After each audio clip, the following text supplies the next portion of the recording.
Start with Ms. Shayla.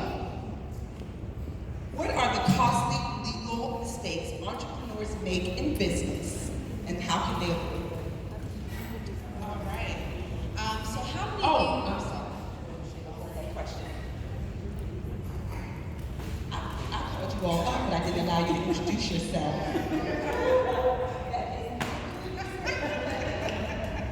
Rewind.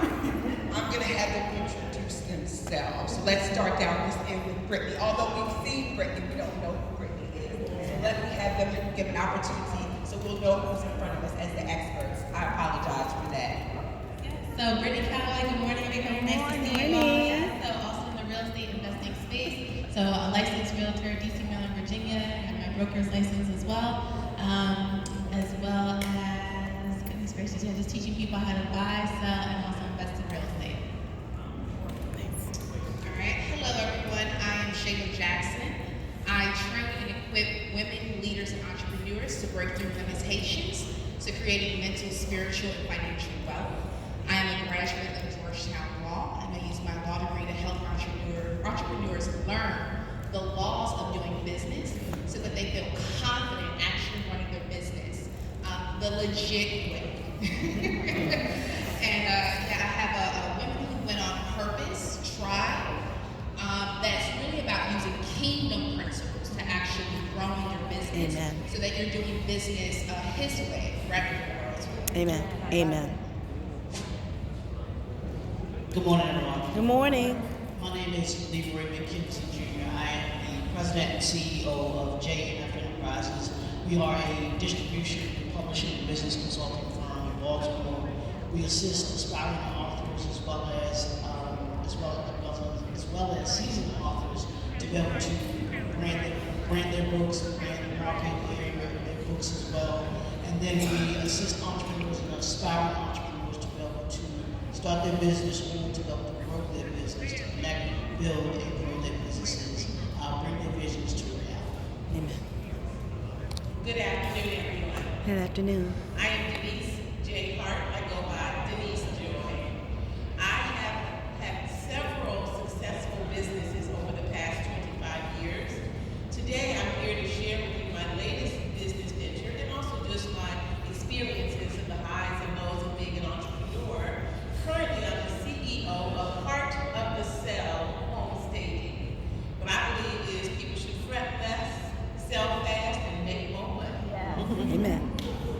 Thank you all for introducing yourselves. So now you know that you have a panel of wonderful experts up here across the continuum as it relates to business. So I'm going to redirect my question to Shayla, who is like ready to go to spit the knowledge of what she knew about this. I'm going to repeat the question. So it is, what are the costly legal mistakes entrepreneurs make in business, and then how can they avoid them? So first, how many of you are actually you are aspiring to get into business? So you haven't started, but you're going into business. Can I see a show of hands? Okay, thank you. And how many of you are 0 to 3 years into business? Let me see a show of hands. Okay, thank you. And how many are above 3 years? Okay, thank you. So the answer, the costly legal mistakes, right, differ depending on where you are in business. One of the costly legal mistakes is not knowing the law of doing business. One of the things about law is it touches every single facet of business and life. That's just how it's designed. So one of the things that I see is entrepreneurs come up with this amazing name for their business or their product line, whatever it is, and they launch it, not realizing that that name can be taken. And so you could be infringing on someone else's trademark or copyright, especially the name for your book, not even realizing it until you get that cease and desist letter in the mail saying you have to cough up money or they're taking you to court. So one of the things is that, right? It's just launching a name and not having it, not making sure that it's clear that you can use it or brand name. One of the second costly legal mistakes that entrepreneurs make, regardless of especially starting out, is just starting a business, right? You register the LLC, but you have not checked the law in Maryland, especially in Maryland, right? So you are not even making money, but you have to pay that $300 property tax to have a business in Maryland every year. So you're shelling out money without business. Or you're just not even filing the proper licenses, making sure you're keeping up with the paperwork and paying the fees that you need to pay to legally be in business. So that's a mistake. And the other major one is, I would have to say, I see so many entrepreneurs building their websites, putting images on books, not making sure they can actually use it. And so to avoid these mistakes, the first is when you're coming up with your name, you want to do a trademark search. You want to make sure that that is clear and you're able to use it. So you might have to get a lawyer to do that for you, because a trademark search is not all inclusive, right? Because trademarks can be usually at the federal level, but they're also at the state level. And you also want to make sure nobody's using that name on social media or web source sites. And that includes not just your business name, but your brand. What name are you putting on your products? What are you putting for your services? All of that. When it comes to registering the LLC, just make sure whatever you're doing is viable, right? It's going to actually make money if you're starting out. Because if it's not, then you can save that $300. You can be a sole proprietor. So you just want to make sure you do your research. If you're already in business, like I was talking to the real estate guru over here, right?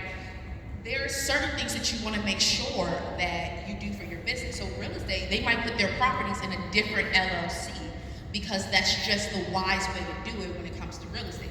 Depending on what you do for your business, this is why having a lawyer or access to legal counsel is so important, because you might structure your business differently. If you are making money in business, right, like you are over the 100,000 mark, now we're talking about a different legal structure. And then images. Just Google copyright-free images. Something so simple as that really can save you a headache. Because even when you Google images, it'll say that it may be copyrighted. So there's royalty-free images and copyright-free images. So thank you for that, Shayla. So now shifting gears a little bit, jump down to the end of the table to Miss Denise Joy Hart. Why? Everybody's heard about that why before. You talk about your why for starting a business and why it is that you're doing what you're doing to be purpose-filled. Why did you become an entrepreneur? Well, I started out, can everyone hear me? Mm-hmm. Can you hear me? Yes. I need a little audience participation. Yes. If you can hear me, wave your hands in the air. There we go. So I actually started out, my son is 27. I know I never 27. But my son is 27, and when I first started my very first business, Strictly Kids Decorating, I actually started in the staging or decorating industry. I started it because I needed a tax write-off, quite frankly. And I didn't know very much, though, about doing business, and so I went to SCORE, which provides free support to help people learn entrepreneurship. But that was my first initial foray into, so I was so amateur, though, I didn't think I was trying to get a tax write-off, so I wasn't really trying to make money. I was just trying to get enough stuff to write, to balance things out at the end so that I could have some more money, left. So anyway, as I evolved away from that, and I started my second most successful business, which was the Children's Theater Performance Summer Camp and a studio called Performing Arts Training Studio, which I ran for 22 years. That was my second most successful business. Then it became about me being able to use my God-given passion and purpose, which was to be a bridge over which other people could cross to their next level of greatness. And so then I had more of a mission and a purpose behind why I ended up with a staff of 12 people who counted on me, quite frankly, to earn their living, and trained over 1,000 young people, including the youngest actor who appeared on When They See Us, Asante Black, who was nominated for an Emmy. He came through my program. So again, I was a bridge over which he could cross to his next level of greatness. Then my third most successful business, I ran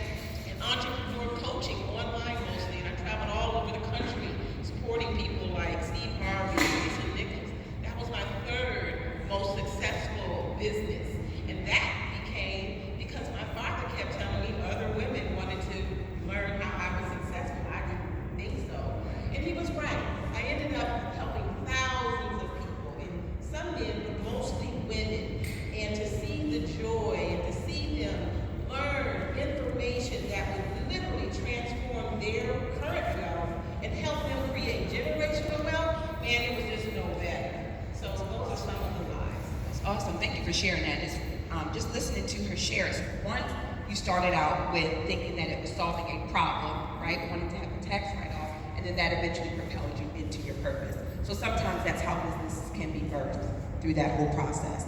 Okay, moving on to Mr. Leroy McKenzie. Let's see, we have a question for you about the authors. So we're planning to write a book. What are some of the things that writers need to know beforehand?